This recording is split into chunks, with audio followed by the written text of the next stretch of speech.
Баршаңызға сәлем оқушылар. Мен жалпы осы химия пәні бойынша тегін видео сабақтар түсіретін боламын, сіздерге пайдалы болсын.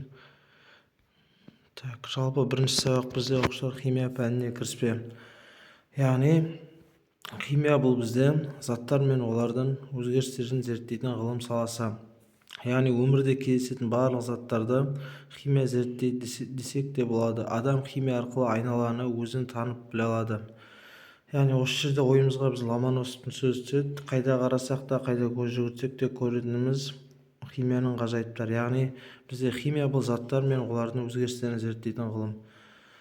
Енді келесі химия жетістіктерінің нәтижесінде адам өмірін жеңілдететін көптеген өнімдер жасалды. Химиктер әрқашан жаңа өнімдерді ойлап тауып, жасап шығарып қолданысқа ұсынады. Өнімдерге мысал ретінде үйде қолданатын жабдықтарды, транспорт түрлерін, киетін киімдерімізді, қолданатын гаджеттерді, тамақ түрлерін, сусындарды жатқызуға болады. Осы аталғандардың барлығы бізде химия өнеркәсібінің таңғажайыптарына жатады. Енді оқушылар бізде келесі көп оқушының ойына химия десе осы зертхана түседі. Енді химия зертханасы бұл бізде зерттеу үшін идеяларын тексеріп дәлелдейтін жұмыс орны. Химия зертханасында сақталу керек негізгі ережелерді таныстырып өтсек сіздерге. Химия зертханасында тәжірибе жасау барысында зерттеушіде қалат пен қорғағыш көзілдірік болуы қажет. Міндетті түрде мына суреттен көріп тұрғандарыңыздай.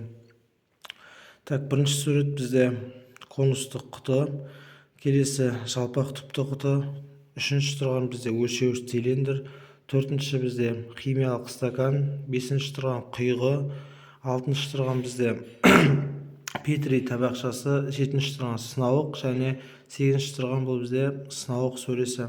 Бұл бізде зертханалық ыдыстар мен құрал жабдықтар. Осыларды суретіне қарап жаттап алсаңыздар болады. Келесі бунзен жанарғысы, келесі тұрған бізде сынауық ұстағыш, шпатель, тигел қысқыш, ұштаған тұрғы және қысқыш, бөлгіш құйғы. Бұлар бізде ыдыстар мен құрал жабдықтар.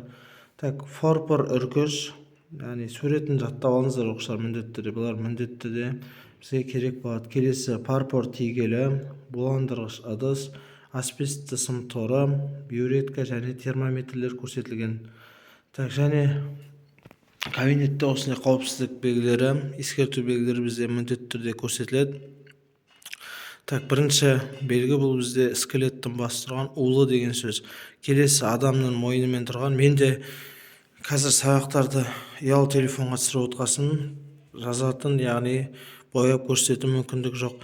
Денсаулыққа зиянды деген, спичканың яғни өрттен сурет тұрған бұл тұтанғыш зат деген сөз, леп белгісі тұрған химиялық зиянды деген сөз, өрт тұрған бұл тотыққыш деген сөз.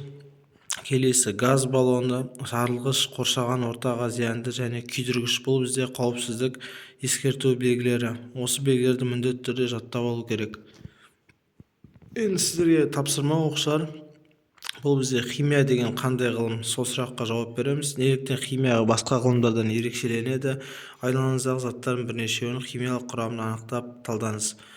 Сау болыңыздар. Сіздерге сабақ пайдалы болды деген ойдамын.